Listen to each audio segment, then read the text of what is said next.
8 पटक मन्त्री हुनुभएका 5 पटक अर्थमन्त्री र नेकपा एमालेका बहालवाला उपाध्यक्ष विष्णु पौडेलको गिरफ्तारीलाई लिएर यहाँको कुनै टिप्पणी छ? उहाँको संलग्नता चाहिँ विभिन्न कुराहरूमा देखाइएको देखिन्छ। के कारण हो कि बालेन सरकारमा रहेका क्याबिनेटका मन्त्रीहरूको हाउभाउलाई हेर्दाखेरि यो सरकार सुशासनको दिशामा नै र मुलुकलाई आत्मनिर्भर बनाउनेतर्फ नै अगाडि बढिरहेको छ, त्यो लक्ष्य बोकेको छ भन्ने देखिन्छ कि अलि शङ्कास्पद पनि देखिन्छ?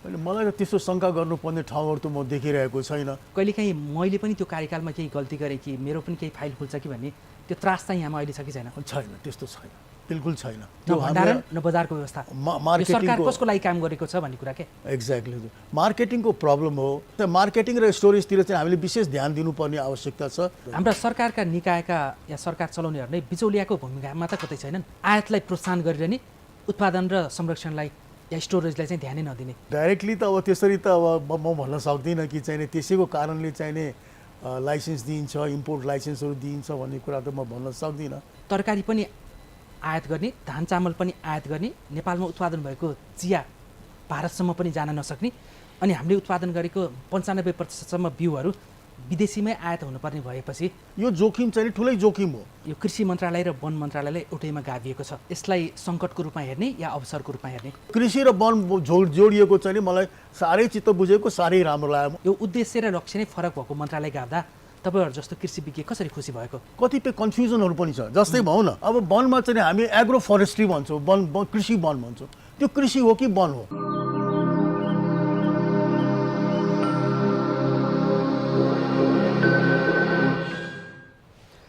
नमस्कार, कार्यक्रम विषयान्तरमा यहाँ सबैलाई हार्दिक स्वागत गर्छु। म चन्द्रबानिया। दर्शकवृन्द, कार्यक्रमको आजको श्रृङ्खलामा हामी सुशासन कायम गर्दै मुलुकलाई आत्मनिर्भर बनाउनेतर्फ बालेन सरकारको प्राथमिकता कस्तो देखिन्छ भन्ने सवालमा हामी एकजना पूर्व मन्त्रीको विचारलाई साझा गर्ने प्रयास गर्नेछौँ। आज हामीसँग जेनजी आन्दोलनपछि बनेको अन्तरिम सरकारका कृषि मन्त्री डाक्टर मदन प्रसाद परियार आज हामीसँग हुनुहुन्छ। उहाँ आफैमा कृषि विज्ञ हुनुहुन्छ र विभिन्न सार्वजनिक पदमा रहेर योगदान दिइसकेको उहाँको लामो अनुभव पनि रहेको छ। खास गरी राज्य पुनर्संरचना सुझाव उच्चस्तरीय आयोगको अध्यक्ष लगायत थुप्रै सार्वजनिक पदहरूमा उहाँको योगदान रहेको छ। हामी उहाँसँग जान्ने प्रयास गर्नेछौँ। बालेन सरकारले सुशासन दिन्छौँ र हामी मुलुकलाई आत्मनिर्भर बनाउँछौँ भनेर भनिरहँदाखेरि चाहे शासकीय सुधारको 100 बुँदे सूची, चाहे 18 बुँदे प्रतिबद्धता या त्यसपछिको सरकारको नीति तथा कार्यक्रम हुँदै बजेट आइसक्दा र बजेट आइसकेपछिको यो 2 महिना प्लस भएको सरकारको यो अवधिमा बालेन सरकारको कदमहरू चाहिँ के देखिन्छ त? मध्यपूर्वमा बढिरहेको द्वन्द्व, हुनसक्ने विश्वव्यापी रूपमा खाद्यान्न लगायत ऊर्जा क्षेत्रमा बढ्न सक्ने सङ्कट लगायतको यो पेरिफेरीलाई हेर्दै यो सरकारले चाहिँ देशलाई आत्मनिर्भर बनाउनेतर्फ के सोचिरहेको छ र खास गरी कृषि र वन क्षेत्रमा केन्द्रित भएर आज हामी उहाँसँग संवाद गर्नेछौँ। र पछिल्लो समय देखिएको यो भारतले अवरोध गरिएको चाहे चिया निकासीमा अवरोध होस् या नेपालभित्रै उखु किसानको समस्या या दुध उत्पादक कृषकहरूको समस्या या अन्न उत्पादक र फलफुल तरकारी उत्पादक कृषकहरूको समस्या जो मध्य सिजनमा सडकमा आफ्ना उत्पादन फाल्न बाध्य हुन्छन्, तिनीहरूको समस्या समाधान गर्नु पनि यो सरकार कस्तो देखिन्छ र उहाँ स्वयं कृषि विज्ञ भएर कृषि मन्त्री हुँदा के पहल गर्नुभयो त यो क्षेत्रमा सुधारको लागि विषयमा पनि हामी जान्ने प्रयास गर्नेछौँ। यहाँलाई स्वागत छ कार्यक्रममा। धन्यवाद। यो मूल विषयमा प्रवेश गर्नुभन्दा अगाडि चाहिँ एउटा अहिले निकै चर्चामा रहेको हट विषयमा यहाँलाई पनि एउटा प्रश्न राखौँ। 8 पटक मन्त्री हुनुभएका 5 पटक अर्थमन्त्री र नेकपा एमालेका बहालवाला उपाध्यक्ष विष्णु पौडेलको अहिले गिरफ्तारीलाई लिएर सर्वत्र चर्चा छ र बन्दी प्रत्यक्षीकरणको रिट पनि परेको अवस्था छ, होइन? यसप्रति यहाँको कुनै टिप्पणी छ यो पक्राउप्रति? अब यो पक्राउ जुन मैले देखेको छु, अब हुन त विभिन्न किसिमको टिका टिप्पणीहरू त भइरहेका छन्, तर अवश्य पनि कुनै ठोस आधारमा त्यहाँ केही कुरा देखिएको छ। त्यो अनुसन्धानको सिलसिलामा केही फ्लोजहरू, केही कमजोरीहरू देखिएको होला, जसको कारणले चाहिँ नै मलाई लाग्छ कि त्यो यो गरिएको हो, यो गिरफ्तारी गरिएको या यो चाहिँ नै सोधपुछको कार्यक्रमहरू अगाडि बढाएको जस्तो मलाई लाग्छ। मलाई त्यति विशेष यसबारेमा अध्ययन त छैन, तर मलाई के लाग्छ भने केही अवश्य पनि कुनै न कुनै यसमा कारण अवश्य पनि छ र हामी पत्र पत्रिकाहरूबाट विभिन्न मिडियाहरूबाट हेर्दाखेरि चाहिँ नि उहाँको संलग्नता चाहिँ नि विभिन्न कुराहरूमा देखाइएको देखिन्छ। त्यसले गर्दाखेरि चाहिँ नि अवश्य पनि केही हो कि केही कारण हो कि अब यो चाहिँ त अनुसन्धानको सिलसिलामा यो क्लियर हुन्छ र त्यसबाट नै थाहा हुन्छ जस्तो मलाई लाग्छ। सम्पत्ति शुद्धिकरण कानुन चाहिँ आकर्षित भएको देखिन्छ त्यहाँ, होइन? नीतिगत रूपमा पदमा बस्दा केही अन्यलाई लाभ हुने गरी निर्णय गरेको र अपारदर्शी लगानी भन्ने कुरा आइरहेछ, होइन? एक्ज्याक्टली। मैले यहाँलाई चाहिँ किन सोधेँ भन्दाखेरि यहाँ पनि जटिल मोडमा अन्तरिम सरकार बन्दाखेरि यहाँ विकेताको हिसाबमा कृषि मन्त्री पाउनु भएको थियो, यहाँ पनि मन्त्री। तपाईँ एकपटक मन्त्री हुनुभयो, उहाँ चाहिँ 8 पटक मन्त्री हुनुभएको, फरक त्यति मात्रै हो, होइन? भनेपछि यसलाई चाहिँ केही आधार देखेरै पक्राउ गरिएको होला र अनुसन्धानले थप पुष्टि गर्नेछ भन्ने यहाँको मेरो भनाइ त्यही नै हो। हजुर, यो कदमलाई चाहिँ यो देशमा सुशासन कायम गर्ने बालेन सरकारको एउटा कदम हो भनेर हेर्न सकिन्छ कि एउटा ठुलो पार्टीको रूपमा रहेको र पटक पटक मन्त्री र उप प्रधानमन्त्री भइसकेको व्यक्तिलाई पक्राउ गरिनुलाई यो अवश्य पनि हेर्न सकिन्छ, किनभने यो सरकारको एउटा ठुलो म्यान्डेट, एउटा सबभन्दा इम्पोर्टेन्ट म्यान्डेट नै चाहिँ सुशासन चाहिने कायम गर्ने, व्यथितिलाई चाहिँ नियन्त्रण गर्ने, भ्रष्टाचार नियन्त्रण गर्ने, यी कुराहरू चाहिँ यसकै म्यान्डेटमा यसको जिम्मेवारीको भित्रमा परिरहेको छ। सरकार यसमा काम पनि गरिरहेको छ। तर मलाई लाग्छ कि चाहिँ अवश्य पनि त्यही ग्राउन्डमा त्यही कुराहरूलाई देखेर चाहिँ टेकेर चाहिँ यो चाहिँ भनौँ यो अहिलेको जुन हजुर विष्णु पौडेलजीलाई चाहिँ जुन पक्राउ भएको छ वा अनुसन्धानहरू भइरहेको छ अवश्य पनि त्यहीसँग सम्बन्धित छ जस्तो मलाई चाहिँ लाग्दछ।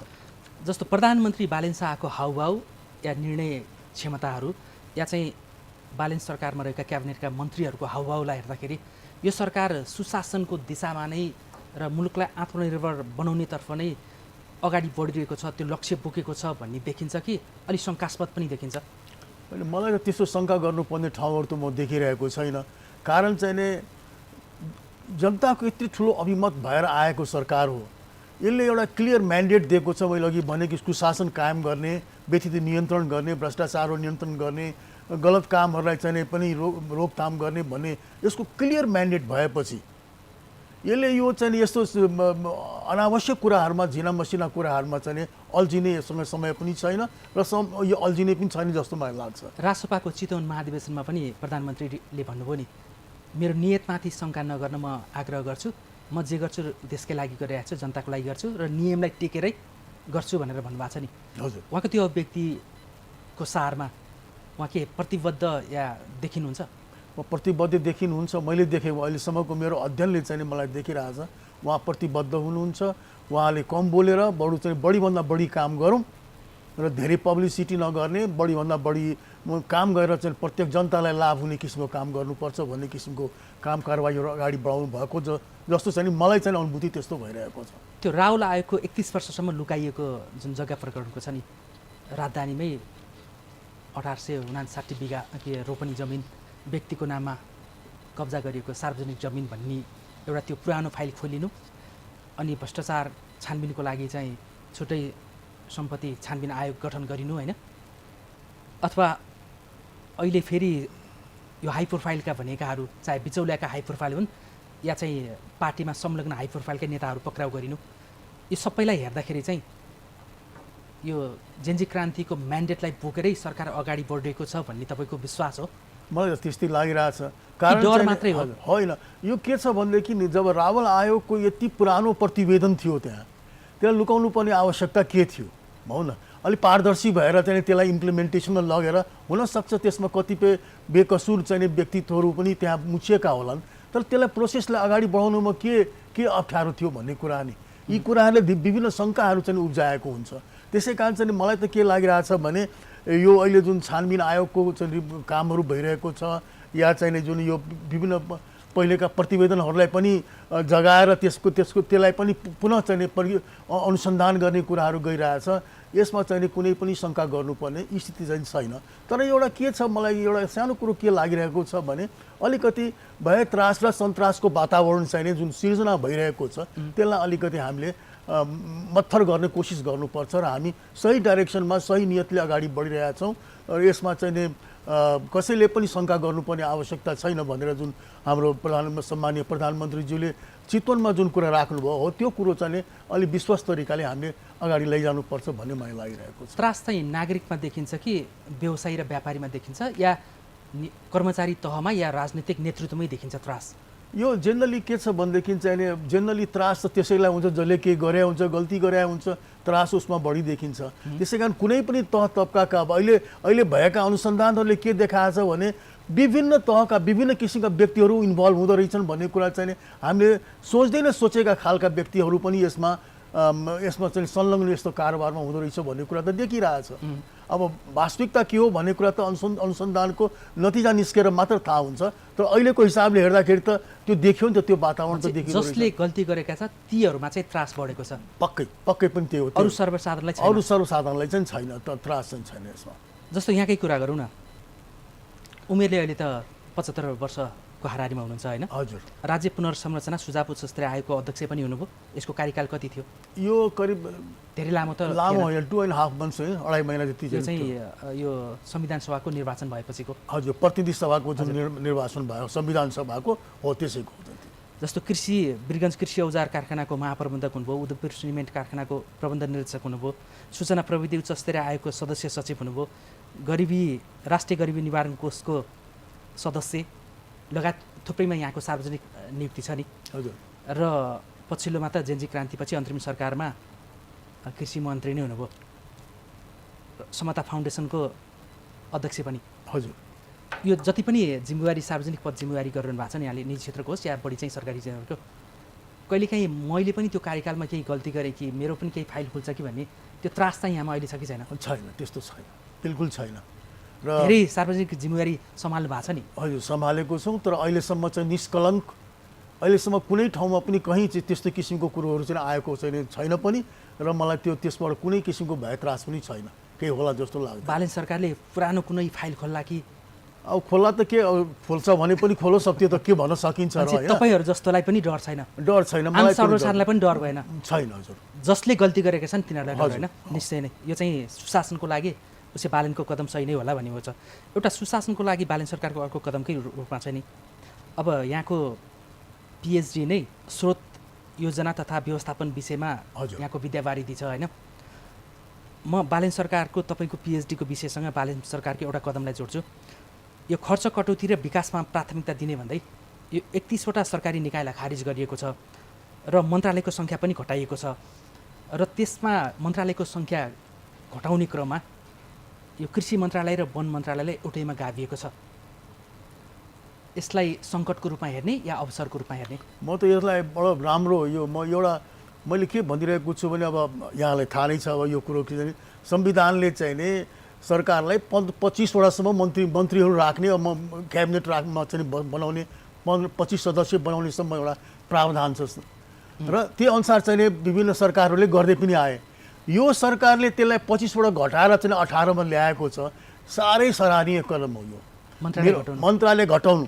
किनभने अहिले जुन कुराहरू हामी बुझिरहेछौँ, यो सङ्ख्या घटाएर चाहिँ कतिपय चाहिँ अर्बौँको मितव्ययिता भएको छ भने कतिपय कामहरूको चाहिँ जो इफिसियन्सी, वर्क इफिसियन्सी पनि बढेको छ। कतिपय एक अर्काकोसँग मिल्ने खालको नेचर भएको इन्डिपेन्डेन्ट मिनिस्ट्रिजहरू भएर पनि काम गर्न कति कठिनाइहरू भइरहेको थियो, कोअर्डिनेसनको कमी। त्यसै कारण चाहिँ यो चाहिँ मलाई साह्रै सराहनीय स्टेप लाग्छ।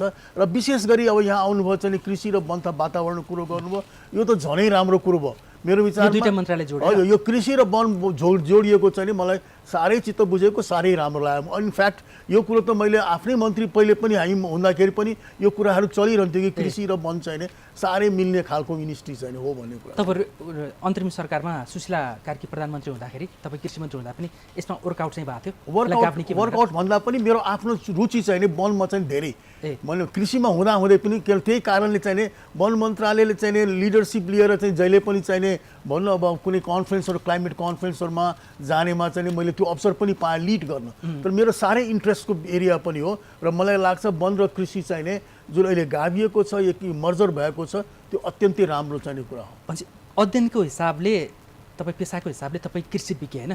कृषि विषयकै स्रोत व्यवस्थापनमा तपाईँले पिएचडी गर्नुभयो होइन थाइल्यान्डको युनिभर्सिटीबाट।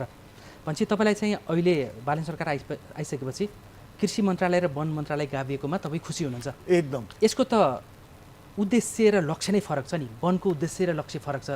कृषिमा अब 60% जनता आश्रित छन्, यसले उत्पादनतिर हेर्छ होइन, वनको चाहिँ जलवायुतिर हेर्छ, प्राकृतिक स्रोतलाई संरक्षण गर्ने भनेर यो उद्देश्य र लक्ष्य नै फरक भएको मन्त्रालय गाभ्दा तपाईँहरू जस्तो कृषि विज्ञ कसरी खुसी भएको? यसको रिजन म यहाँलाई प्राथमिकता त अब ओझेलमा पर्न सक्छ नि। मिनिस्ट्री चाहिने को डिफ्रेन्ट लक्ष्य र उद्देश्य लक्ष्य हुनु छुट्टै कुरा, त्यो त हो नै। तर के छ भन्दाखेरि कतिपय सामञ्जस्य कुराहरू पनि छ। जस्तै अब भनौँ न वनस्पतिको कुराहरू गर्ने हो भने रुख बिरुवाहरूको कुरा गर्दाखेरि वनमा पनि हामी त्यही रुख बिरुवाहरूको कुराहरू गर्छौँ भने कृषिमा पनि हामी त्यही गर्छौँ। जीव जन्तुहरूको कुराहरू गर्छौँ त्यस्तै किसिमको छ। र अर्को सबभन्दा इम्पोर्टेन्ट कुरा के छ भने कतिपय कन्फ्युजनहरू पनि छ। जस्तै भनौँ न अब वनमा चाहिँ हामी एग्रो फरेस्ट्री भन्छौँ, कृषि वन भन्छौँ, त्यो कृषि हो कि वन हो, क्वेसन त्यहाँ उठिरहन्छ। त्यस्तै निजी वन भन्छौँ, अब किसानको खेतीमा चाहिँ त्यो प्लान्टेसन भएको छ त्यसलाई निजी वन भन्छौँ। अब वन भन्ने कि कृषि भन्ने, अर्थात् के छ भनेदेखि यो यति मिसिएको कुरोहरू छ कि यसलाई बडो गाह्रो छ मिलाउनुको लागि। र त्यसै कारण चाहिँ यो भएपछि कोअर्डिनेसन पनि हुन्छ र यो समस्या पनि हुँदैन जस्तो मलाई लाग्छ। अब पहिला छुट्टा छुट्टै हुँदा चाहिँ वन मन्त्रालय हुनासाथै वनको प्राथमिकता चाहिँ वनलाई संरक्षण गर्ने, वनको क्षेत्रफल नघटाउने, अझ त्यसमा आरक्षण र होइन संरक्षण क्षेत्र बढाउने भन्ने थियो। र खास गरी वनको कुरा गर्न साथै वन्यजन्तुको संरक्षणमा ध्यान दिन्छ। तर यता कृषिको कुरा गर्दा चाहिँ 60% जनता आश्रित भएको कृषि उत्पादन र त्यो वन्यजन्तुले पनि त्यो कृषि बालीलाई क्षति नपुर्याओस् भनेर यतापट्टि अन्न उत्पादनपट्टि कृषकको मानवीय ध्यान दिन्छ, उता वन्यजन्तु र वनप्रति मात्रै ध्यान दिन्छ। त्यहाँ चाहिँ अलिकति कन्फ्लिक्ट सिर्जना हुन्छ कि? हजुर, एक्ज्याक्टली त्यो चाहिँ त्यही इम्पोर्टेन्ट कुरा भयो। यहाँले एकदम बडो राम्रो कुरा नि, कन्फ्लिक्ट अफ इन्ट्रेस्ट चाहिँ छ, तर कसरी मिलेर जाने? किनभने हामीलाई वन पनि जोगाउनु छ, वन पनि हाम्रो राम्रो हुनु पर्यो भने कृषकको हितलाई पनि हामीले साथसाथै लिएर जानुपर्ने छ। यो दुईवटा छुट्टै छुट्टै भएको बेलामा चाहिँ यो कन्फ्लिक्टहरू भइराख्ने, ल्याक अफ कोअर्डिनेसन हुने, एक अर्काप्रति चाहिने भनौँ न विरोधाभासका कामहरू भइराख्ने, कमसेकम अब त्यो हुँदैन। अब रियली यदि वन क्षेत्रहरू अतिक्रमण गरिएको छ भने वन क्षेत्र छोड्नै पर्छ।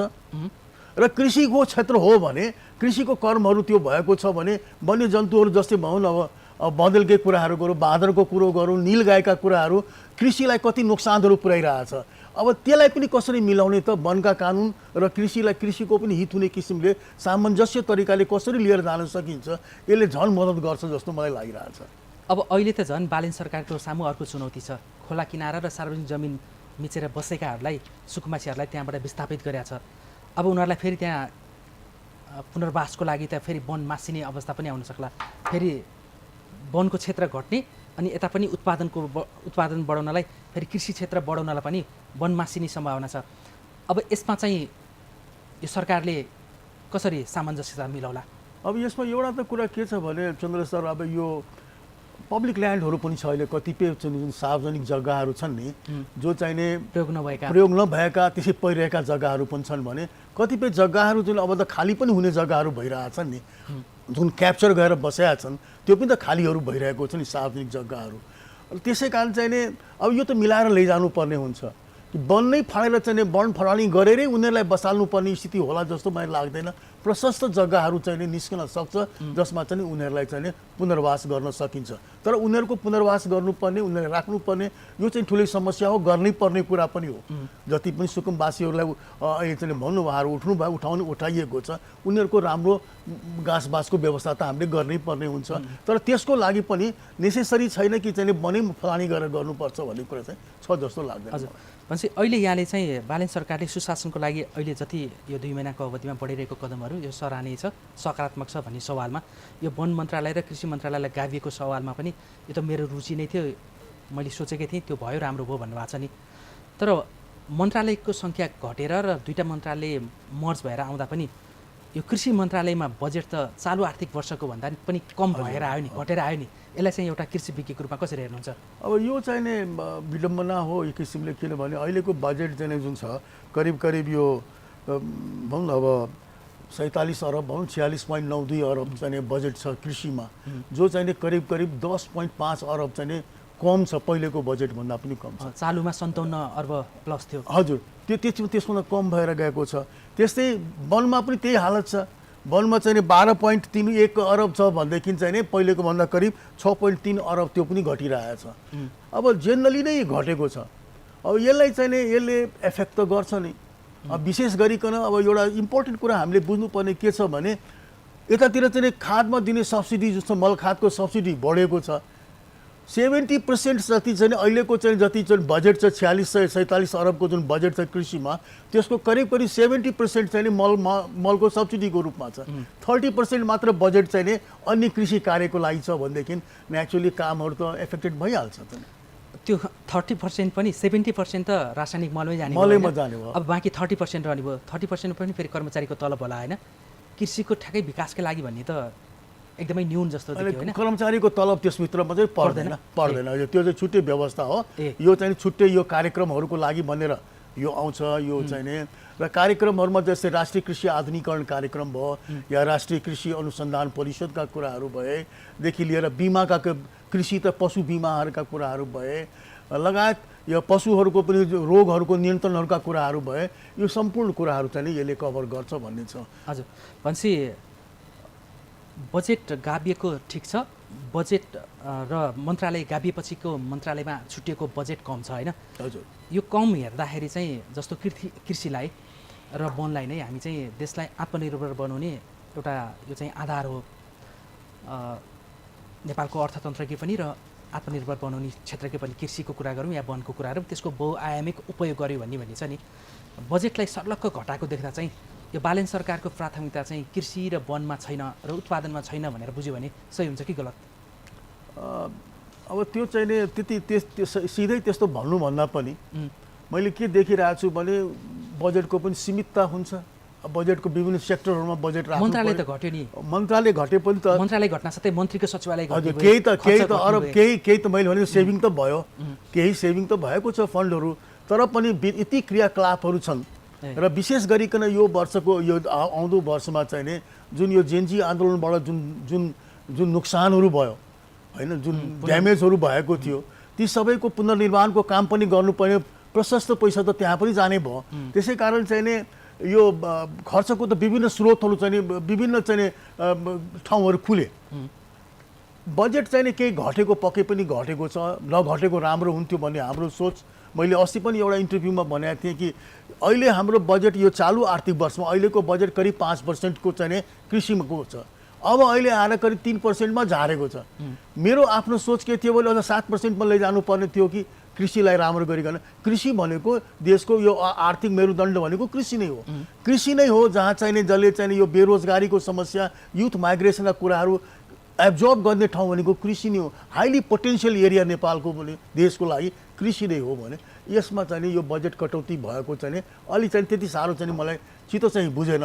तर पनि अब मैले के भन्नु पर्यो भने गभर्मेन्टको लेन्सबाट हेर्दाखेरि मैले पो कृषिलाई मात्रै देखिरहेको थिएँ, तर सरकारले हेर्दाखेरि त पुरा देशलाई हेर्नु पर्यो, हरेक सेक्टरलाई हेर्नु पर्यो।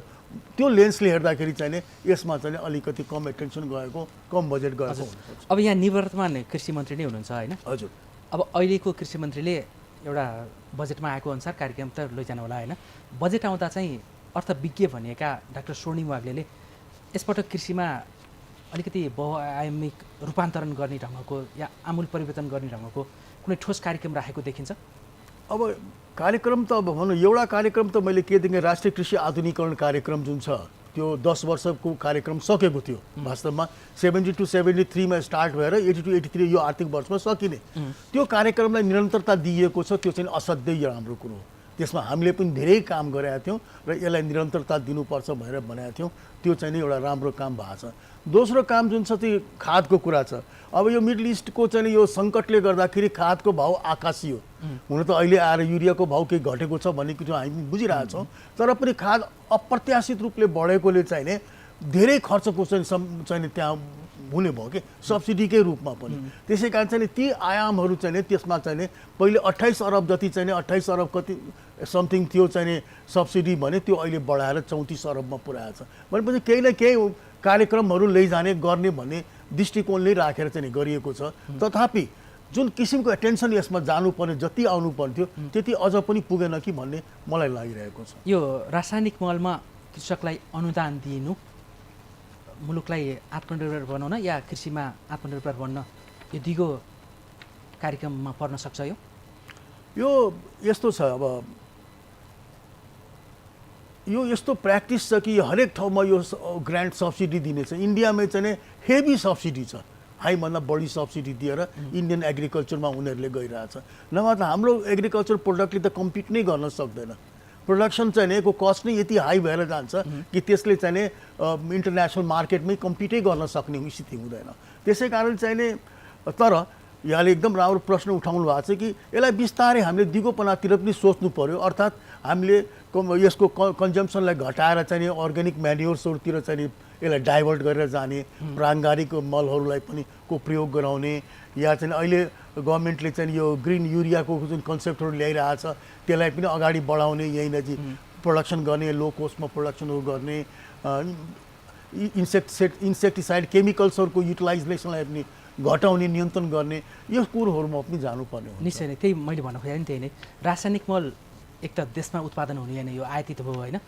अब त्यो विदेशबाट आयातित गर्ने मलमा अब बजेट छुट्याएको 70% त्यसमा खर्च गरिनु भएन त पक्कै पनि त्यो देशको लागि त दीर्घकालीन भएन। त्यसको विकल्पमा चाहिँ या कृषि विज्ञको रूपमा यहाँ कृषि मन्त्री हुँदा या अहिले चाहिँ अर्थविज्ञको रूपमा आउँदाखेरि यसको हामीले दीर्घकालीन विकल्प चाहिँ किन नखोजेको होला भन्नेमै चिन्ता हो कि खास चाहिँ रासायनिक मलको चाहिँ। होइन, यसको के छ भनेदेखि अलिकति यो टाइम टेकिङ प्रोसेस हो। यो स्विच भनेको इमिडिएटली हुन सक्दैन। तर सरकार बनेको त धेरै भइसक्यो, बालेन सरकार पो अहिले 2 महिनामा त हजुर योभन्दा अगाडि अलि कम एटेन्सन अलि कम भएको छ। लोकतन्त्रवादीहरूले नै शासन गरिसके। हजुर, एटेन्सन यसमा कम गएको छ, एटेन्सन जानुपर्ने हो। र चाहिँले अर्ग्यानिक म्यान्युरको चाहिँ त अर्को पनि इम्पोर्टेन्ट कि प्रोडक्सन र प्रोडक्टिभिटी मात्रै बढ्दैन कि सोइलको क्वालिटी नै इम्प्रुभ गर्छ निश्चय नै होइन। अझ यो चाहिँ हाइजेनिक, अझ हेल्थ दृष्टिकोणले पनि प्रोडक्सन चाहिँ झन् भने राम्रो हुन्छ, हेल्थ सेक्योर सेल्फ सेफ्टीको हिसाबले पनि यसमा चाहिँ ध्यान जानुपर्छ। र अहिले चाहिँ बजेटमा चाहिँ केही प्रोभिजन चाहिँ त्यसको लागि गरिएको छ र मलाई लाग्छ पर्याप्त देखिएन, पर्याप्त छैन। न विगतको सरकारले पर्याप्त ध्यान दिए न अहिलेको सरकारले नै अहिले गर्न कोसिस गरिरहेछन्। म एउटा एक्जाम्पलै दिन्छु यहाँलाई। हजुर, यहाँ धेरै अन्तर्राष्ट्रिय फोरमहरूमा विज्ञको रूपमा पनि सहभागी भइरहेकोले यो जलवायुसँग सम्बन्धित यो विश्वका जलवायु मोडलहरूले आगामी वर्षहरूमा धान, गहुँ र मकै जस्ता प्रमुख खाद्यान्न बालीहरूको उत्पादन घट्ने निश्चित छ भनेर उनीहरूले त्यो आकलनसहितको प्रतिवेदन सार्वजनिक गरिसकेका छन् होइन। अहिले हामी आयातित मलमै भर परिरहेका छौँ र हाम्रो उत्पादनमा पनि आयातित अन्नकै हाइब्रिड बिउ बिजनको प्रयोग गरिरहेका छौँ, जसले रासायनिक मलले पनि हाम्रो उर्वरा शक्ति, माटोको उर्वरा शक्ति घटाइरहेछ, त्यसले उत्पादन घटिरहेछ। अर्को हाइब्रिड बिउ बिजन बढ्दो प्रयोगमा ल्याउँदा यदि कदाचित यो जलवायु परिवर्तनको असर बढेर नेपालको भूगोलमा चाहिँ यो हाइब्रिड बिउले उत्पादन नहुने या त्यो फेलर हुने अवस्था आयो भने यसको विकल्पप्रति नेपाल सरकारले या तपाईँहरू जस्तो विज्ञहरूले किन कुनै पनि स्टेप नचालेको होला भन्ने चिन्ता चाहिँ अलिकति हामी चाहिँ यो रैथाने बालीहरूलाई चाहिँ प्रमोट गर्नेतिर लागिरहेछौँ। जुम्ली, मार्सी धान, चामल भयो या अन्य किसिमका चाहिँ जुन पोखरेली चावलहरू भन्नु पऱ्यो भने यस्ताहरूलाई चाहिँ प्रमोट गर्ने चाहिँ कोसिस चाहिँ हामीले गरिरहेछौँ। तर क्वेसन के छ भने चाहिँ यति ठुलो क्वान्टिटीमा हाम्रो रिक्वायरमेन्ट छ र रिक्वायरमेन्ट छ कि त्यसले इमिडिएटली यो मिट गर्न सकिरहेको छैन होइन। हामीलाई प्रोडक्सन पनि ठुलो क्वान्टिटीमा चाहिँ चाहिएको छ। प्रोडक्सन भएन भने हामी यतातिर पनि हाम्रो इम्पोर्ट झन् बढ्दै जाने भयो। त्यसै कारण त्यो चाहिँ भइरहेछ। तर यसलाई चाहिँ हामीले चाहिँ रैथाने बाली जुन लोकल हाम्रो चाहिँ भेराइटिजहरू छ त्यसलाई चाहिँ हामीले प्रमोट गर्ने, त्यसलाई अगाडि बढाउनेतिर हामी सोच्नुपर्छ, जानुपर्छ। यो सरकारले रैथाने बाली र रैथाने बालीको बिउलाई संरक्षण गर्नेतर्फ या त्यसलाई प्रवर्धन गर्नेतर्फ ध्यान दिएको छ त? अहिले त्यति साह्रो गएको जस्तो मलाई लागेको छैन। अनि हामी चाहिँ जबराती बुढी ताती बन्ने अवस्था आउने, जस्तो जलवायु परिवर्तनले चाहिँ अहिले जताततै उत्पादकत्वमा गिरावट आइरहेछ नि। हजुर, अब यो हाइब्रिडमा पनि काहीँ न काहीँ फेलर हुने स्थिति त आकलन गर्न सकिन्छ। तपाईँहरू जस्तो विदेशमा उच्च शिक्षा हासिल गरेर आएको, उच्च डिग्री हासिल गरेको, विद्यावारिधि गरेको, विश्वव्यापी फोरमहरूमा सहभागिता भइरहेकोले नेपालको भूगोल र वातावरण अनुसार जे रैथाने बालीहरू उत्पादन भइरहन्थ्यो र त्यसले चाहिँ स्थानीयलाई आत्मनिर्भर पनि बनाउँथ्यो र सङ्कटमा स्थानीय उत्पादन दिन सक्थ्यो नि, त्यसको संरक्षण र प्रवर्धनमा किन पटक्कै ध्यान नदिएको? त्यही त, त्यो चाहिँ मैले अघि भने कि अब हाम्रो बढी ध्यान चाहिँ नै प्रोडक्सन र प्रोडक्टिभिटीमा भयो, तत्काल मल राखेर तत्काल उत्पादन बढीभन्दा बढी उत्पादन लिने भन्नेतिर गएको छ। तर त्यो रिस्क जुन यहाँले भन्नुभएको छ त्यो एकदमै इम्पोर्टेन्ट कुरा हो। रिस्क चाहिँ हामीसँग छ। तपाईँ आफै कृषि विज्ञ भएर कृषि मन्त्री हुँदाखेरि रैथाने बालीको संरक्षण र यो हाइब्रिडको बिउको सट्टा रैथाने बिउलाई संरक्षण गर्नेमा केही नीतिगत केही पहल गर्नुभयो? हामीले गरेका छौँ। त्यसमा चाहिँ नि हामीले चाहिँ नि भनौँ अर्ग्यानिक म्यान्युअरको लागि पनि हामीले चाहिँ नि यो नार्कलाई, नेसनल एग्रिकल्चर रिसर्च काउन्सिललाई चाहिँ नि बोलाएर त्यहाँका साथीहरूलाई एउटा एटलिस्ट एउटा एक्सपेरिमेन्ट गरेर रिसर्च गरेर त देखाउन कि हामी चाहिँ नि हामी अर्ग्यानिक म्यान्युअर गएर के हुनसक्छ, रैथाने बालीबाट चाहिँ हाम्रो के स्थिति हुनसक्छ, कसरी हामी कम्पेरिटिभ एडभान्टेज के छ त हाम्रो, यी कुराहरू गर भनेर पहल लिएको। तर यहाँलाई थाहा छ कि अब हाम्रो पिरियड त 6 मन्थ्सको जम्मा पिरियड र विशेष गरिकन हाम्रो चुनावसँग केन्द्रित हुनुपर्ने र त्यसपछि पनि कृषिमै यति किसिमका समस्याहरू त्यस बिचमा जुन यहाँले होइन उखुको किसानका समस्या भयो, मह किसानका समस्या भयो, बनाना यो के यो उसको बनाना फार्मरदेखि लिएर यहाँ अब के यी सबै समस्याहरूलाई पनि झेल्दै र एउटा केन्द्रबिन्दुमा के राख्ने कि जसरी पनि चुनाव चाहिने एउटा शान्तिपूर्ण वातावरणमा चाहिने एउटा सक्सेसफुली चुनाव चाहिँ सम्पन्न होस् भन्ने राखेर गर्दाखेरि कतिपय कुराहरू हामीले चाहेर पनि त्यसलाई इन्क्लुड गर्न सकेनौँ। यहाँहरूको त समय अवधि नै 6 महिना तोकेकै थियो, हजुर। त्यो ध्यान दिन सकिनु भएन होला, खास चुनावमै फोकस हुनु पऱ्यो होइन जनजी क्रान्ति परीक्षाको अवस्थामा। तर त्योभन्दा अगाडि पनि बनेका हरेक कालखण्डका सरकारहरू काङ्ग्रेस एमाले या माओवादीको हेर्ने भने एउटा चुनावदेखि अर्को चुनावै मुख्य केन्द्र नै त्यही हुने भयो कि बिचको यो उत्पादनमा होइन रोजगारको क्षेत्रमा यो चाहिँ हो दीर्घकालीन सोचमा त कहीँ पनि त्यति जान सकेका छैन। त्यसैकारण एउटा चुनावबाट अर्को चुनाव मात्रै। अहिले सरकार अब स्टेबल गभर्मेन्ट छ, अब सरकारको चुनौती नै यही हो कसरी चाहिँ एउटा सस्टेनेबल एग्रिकल्चरलाई कसरी प्रमोट गर्ने भन्ने छ, यसमा पर्याप्त ध्यान जानु पर्यो भन्ने कुरा चाहिँ एकदम सही हो। हजुर, मैले अहिले एउटा दिइहालेँ होइन, धान गहुँ र मकै जस्ता प्रमुख खाद्य बालीहरूको उत्पादन घट्ने विश्वव्यापीमा त्यो देखिन्छ भन्ने सवालमा अब जस्तो अहिले चाहिँ रुस युक्रेन युद्ध चलिरहेकै अवस्था देखिन्छ र यता अमेरिका इरान र इजरायलको यो खाडी मुलुकको युद्धले पनि अब चाहिँ पहिला यो कोभिडको टाइममा चाहिँ जुन नाकाबन्दी भएको थियो त्यो बेला चाहिँ कोभिड सर्ने डरले भएको थियो। अब अहिले चाहिँ युद्धले खाद्य सङ्कट हुनसक्छ भनेर आफूले संरक्षित गर्ने अवस्था आउनसक्छ। अहिले नेपालले अधिकांश खाद्यान्नहरू आयात गर्ने अवस्था छ। धान मात्रैको कुरा गर्ने हो भने त भारतबाट वार्षिक होइन 2 खर्ब बढीको त धान मात्रै आयात हुने अवस्था रहेछ होइन। अब हामी चाहिँ मुलुकलाई आत्मनिर्भर बनाउने हो भनेदेखि चाहिँ यो विश्वव्यापी यो सङ्कटको अवस्थाहरूलाई हेरेर चाहे ऊर्जामा सङ्कट चाहे खाद्यान्नमा सङ्कटलाई हेरेर हामी वन र कृषिमा चाहिँ कसरी यसलाई बहुआयामिक उपयोग कसरी गर्न सकौँला। जस्तो नेपालको कुल क्षेत्रफलको 45% वन क्षेत्र छ होइन, यसको बहुआयामिक उपयोग हुन सकेको छैन, चाहे रोजगारको क्षेत्रमा चाहे उत्पादनको क्षेत्रमा। यसको बहुआयामिक क्षेत्रमा अब यो सरकारले यसमा चाहिँ ध्यान दिनुपर्छ भन्नेमा यहाँको विज्ञको हिसाबमा कुनै सुझाव छ त्यस्तो? छ। अब मैले के भन्न चाहन्छु भनेदेखि अलिकति हामीले कम्पेरिटिभ एडभान्टेजका कुराहरू हेर्नुपर्ने हुन्छ र पोटेन्सियल्सका कुराहरू गर्नुपर्ने हो। आँखा चिम्लेर जहाँ पनि हामी धान लाउँछौँ भनेर त धान त हुँदैन त्यहाँको। अच्छा त्यो पर्टिकुलर पकेटमा चाहिँ के को सम्भावना बढी छ हामी त्यसलाई हामी प्रमोट गर्ने। जस्तै हाम्रो राष्ट्रिय कृषि आधुनिकरण कार्यक्रममा त्यो चाहिँ नि एउटा मेजर फोकस छ कि ती जोनहरू, सुपर जोनहरू, ब्लकहरू, पकेटहरू चाहिँ नि पोटेन्सियलको आधारमा छुट्याएर त्यहाँ त्यही पोटेन्सियल भएका क्रप्सहरूलाई त्यस्तै किसिमका चाहिने प्रडक्ट्सहरूलाई चाहिँ प्रमोट गर्ने भन्ने कुरा छ। हो त्यतातिर हामीले विशेष ध्यान दिनुपर्ने हुन्छ। बजेटको किताबमा ध्यान दिने कि स्पटमा चाहिँ जोनहरूमै क्षेत्रहरूमै ध्यान दिने? होइन यस्तो नि, जस्तै कि राष्ट्रिय कृषि आधुनिकरणले एउटा प्रोग्राम पाएको छ भने यो उसको कार्यक्रमभित्रमा पर्छ कि कुन पोकेटमा कहाँ जाने, कहाँ सम्भाव्यता छ भन्ने कुरा। बजेटमै कम्प्लिटली उल्लेख नभए पनि प्रोग्राममा त बजेट छ नि त। हो त्यो प्रोग्राम इम्प्लिमेन्टेसनको स्टेजमा ती जोन, सुपर जोन, ब्लक, पोकेट्सहरू आइडेन्टिफाई गरेर कुन प्रोडक्टको लागि, कुन एग्रिकल्चर प्रोडक्टको लागि त्यो बेस्ट हुन्छ त्यसलाई चाहिँ अगाडि बढाउनुपर्छ भन्ने मलाई लाग्छ।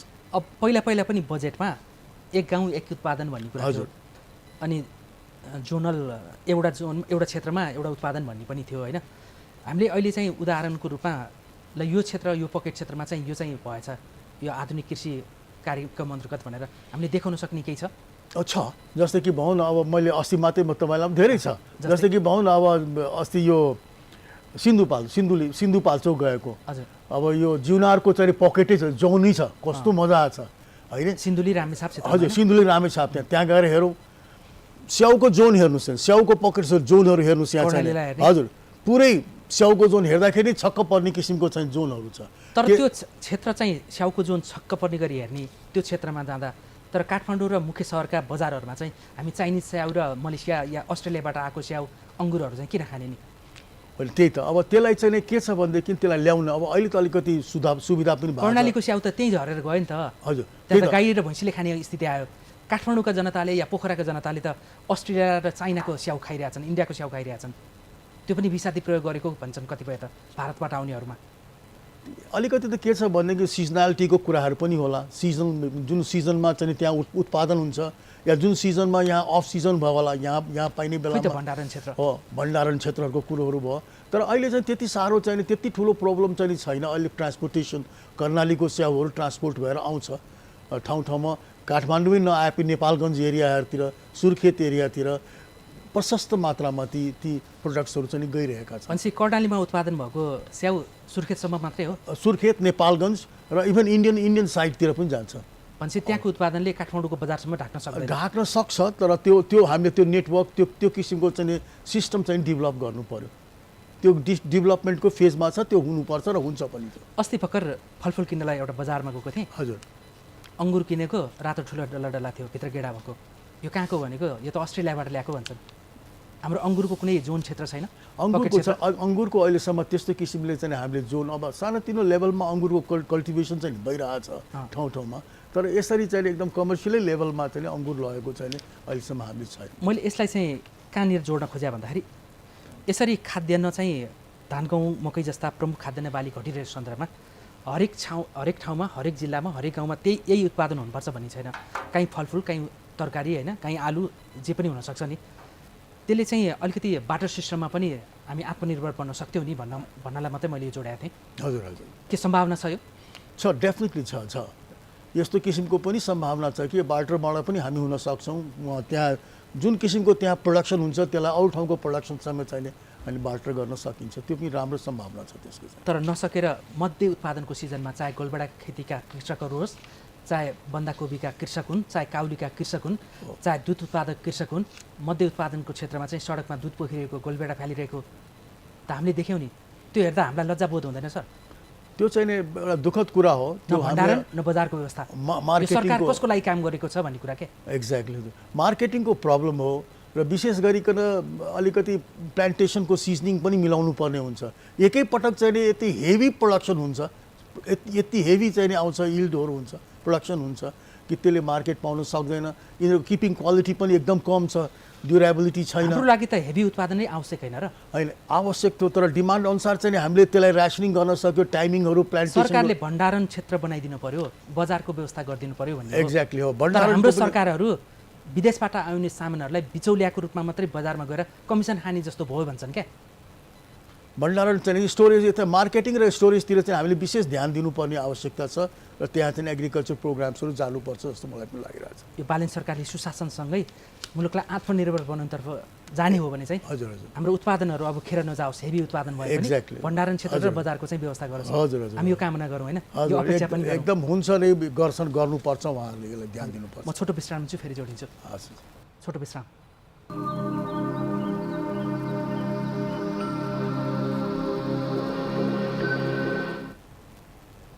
यो छोटो विश्रामपछि पुनः स्वागत छ कार्यक्रम विषयान्तरमा। आज हामी सुशासन कायम गर्दै मुलुकलाई आत्मनिर्भर उन्मुख बनाउन बालन सरकारको कदमहरू कस्तो देखिन्छ भन्ने सवालमा आज हामी कृषि विज्ञ समेत रहनुभएका पूर्व कृषि मन्त्री डाक्टर मदन प्रसाद परियारसँग आज हामी विशेष छलफल गरिरहेका छौँ। र हामी विश्वव्यापी रूपमा खाद्यान्न सङ्कट बढ्दैछ भनेर विज्ञहरूले चेतावनी दिइरहँदा नेपाल सरकारले भने कृषिमा आत्मनिर्भर हुनेतर्फ कस्तो पहल र कदमहरू अगाडि बढाइरहेको छ र यो पर्याप्त छ या छैन, अबको विकल्प के हुनुपर्छ लगायतका विषयमा आज हामी उहाँसँग उहाँको विचारलाई साझा गर्ने प्रयास गरेका छौँ। डाक्टर साहब, यहाँलाई फेरि स्वागत छ। धन्यवाद। एउटा अध्ययनले भनेको कुरालाई फेरि राखौँ। 13% जनसङ्ख्या पूर्ण खाद्य असुरक्षामा छन् नेपालका र 42 जिल्ला असुरक्षाको उच्च जोखिममा छन् भनेको अवस्था देखिन्छ। र अर्को एउटा यो हाम्रो खेती प्रणाली र बिउ बिजनको प्रणालीकै अर्को एउटा तथ्याङ्कलाई साबर गर्दा चाहिँ विदेशी बिउमा बढ्दो परनिर्भरताले गर्दा नेपाली कृषिमा गम्भीर असर परिरहेको छ। त्यो भनेको चाहिँ धानमा 70% यो हाइब्रिड बिउमा परनिर्भर छौँ, मकैमा 90% हामी हाइब्रिडमा परनिर्भर छौँ, तरकारीको बिउमा पनि 95%सम्म, यो त 100% जस्तै देखिएको अवस्था छ। यसरी विदेशी बिउले बजार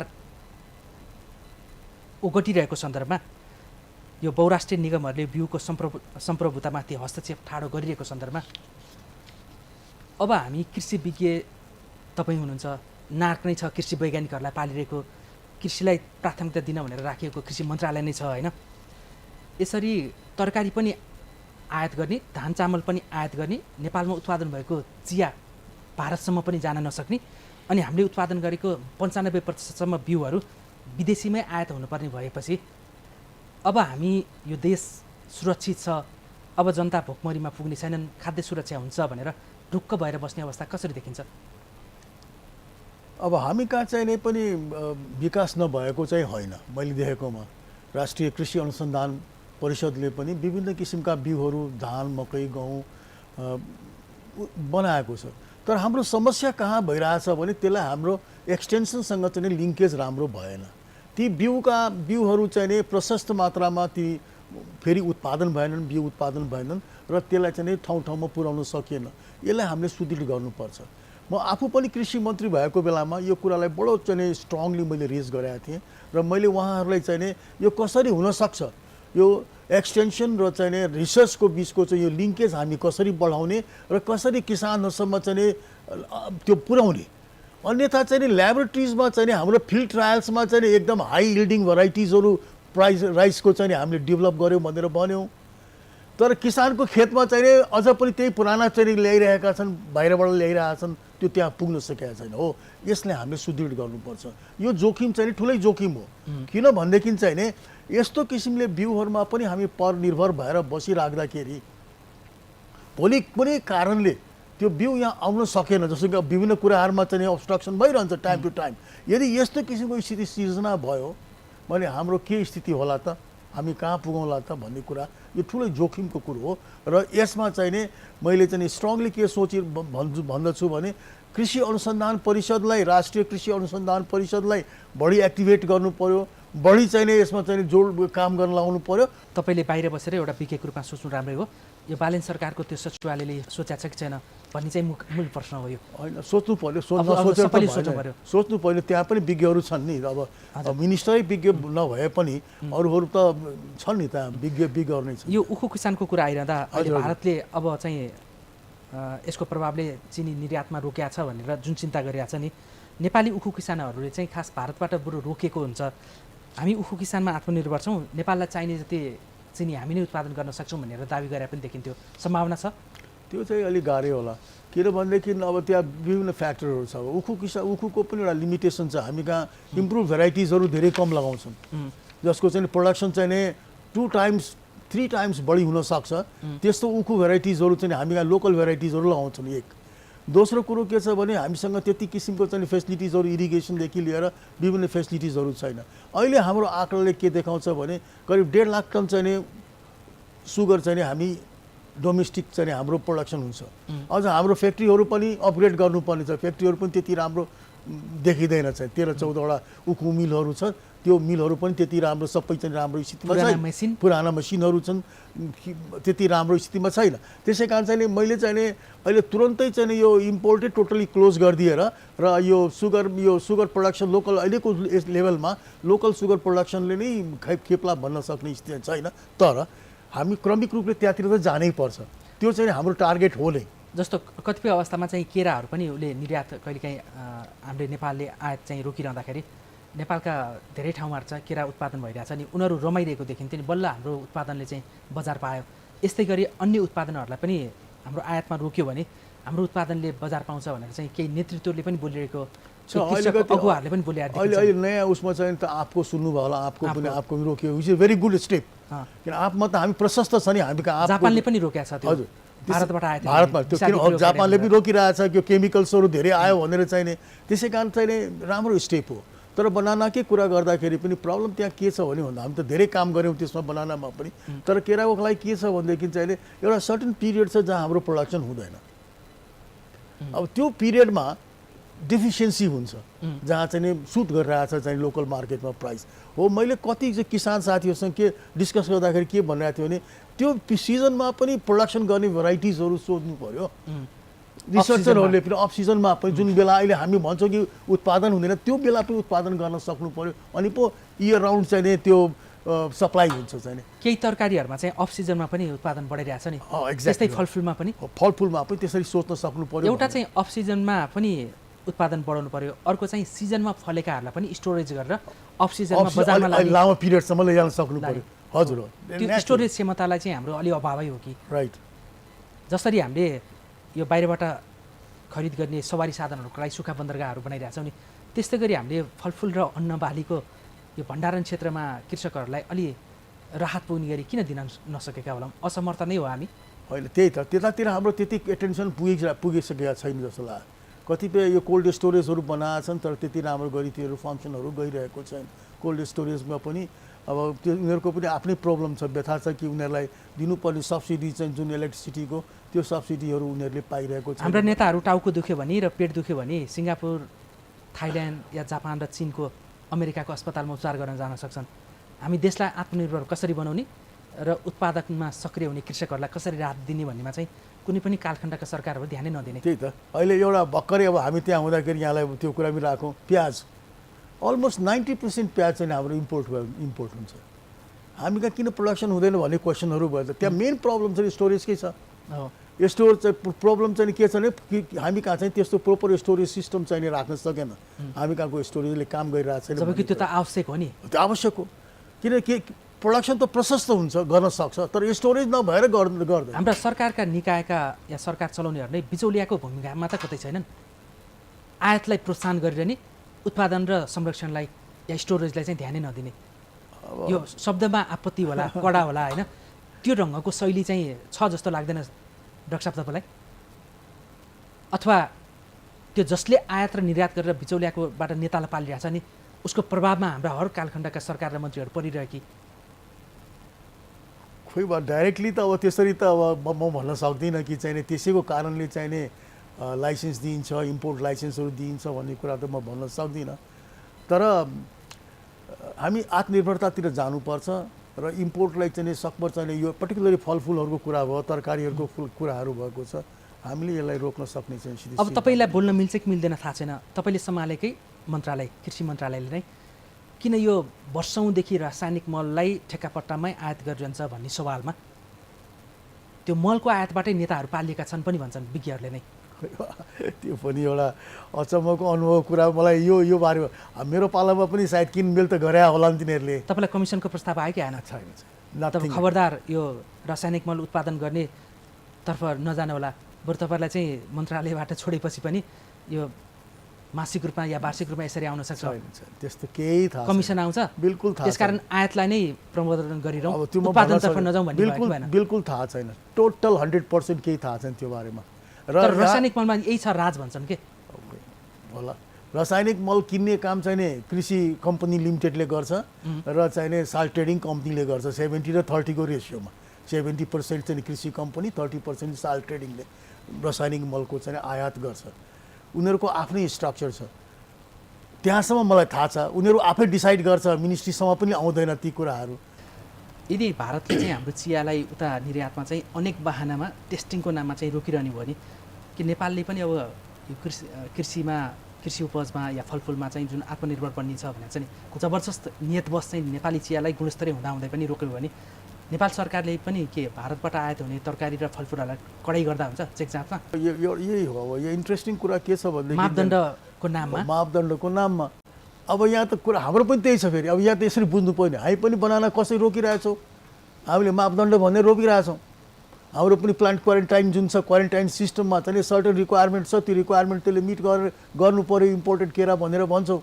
त्यसमा के देखियो भनेर हामी भन्छौँ र त्यो हुँदैन भन्छौँ। त्यस्तै उनीहरूले पनि चाहिँ अब हाम्रो चियामा एउटा सर्टेन मापदण्ड लगाएर यो चियामा त यो रिक्वायरमेन्ट मिट गरेन, अझ त्यो रिक्वायरमेन्टलाई टेस्ट गराएर ल्याऊ, सर्टिफिकेट गर्न 15 दिन लाग्छ भनेर भन्छन्। हाम्रो ट्रक गएर त्यहाँ बस्यो, त्यहाँबाट स्याम्पल लिएर 15 दिनमा आएर ट्रक चाहिँ बसिराख्नु पऱ्यो 15 दिनसम्म। भनेपछि यो समता फाउन्डेसन र यो बारबारा फाउन्डेसन उस्तै हो? होइन, हामीलाई बार मलाई मेरो नलेजमा छैन यो बारबारा फाउन्डेसन पनि मैले फर्स्ट टाइम यो बिचमा जुन परिचर्चा चल्दाखेरि थाहा पाएको मलाई त्यसबारेमा कुनै नलेज छैन र कुनै कन्ट्याक्ट्स पनि छैन र अहिलेसम्म कहीँ कुनै कम्युनिकेसन पनि छैन। हस्, समय सकेको छ। महत्त्वपूर्ण समय र विचारको लागि यहाँलाई धन्यवाद। हजुरलाई पनि धेरै धन्यवाद मलाई यो अवसर प्रदान गर्नुभयो र मेरा यी अनुभूति अनुभवहरू कुराहरू यहाँ नेपाली दाजुभाइ दिदीबहिनीहरू समक्ष राख्ने अवसर दिनुभएको छ। म हार्दिक धन्यवाद। Thank you. धन्यवाद। दर्शकवृन्द, कार्यक्रम विषयान्तरमा हामी बालेन सरकारले सुशासनमा चालेका कदम र देशलाई आत्मनिर्भर बनाउन चालेका कदम र प्राथमिकताहरू कस्तो देखिन्छ भन्ने सवालमा हामीले एकजना कृषि विज्ञ एवं पूर्व कृषि मन्त्री डाक्टर मदन परियारको विचारलाई साझा गर्ने प्रयास गऱ्यौँ। यिनै संवादको साथ कार्यक्रमबाट हामी बिदा हुन्छौँ। नमस्कार।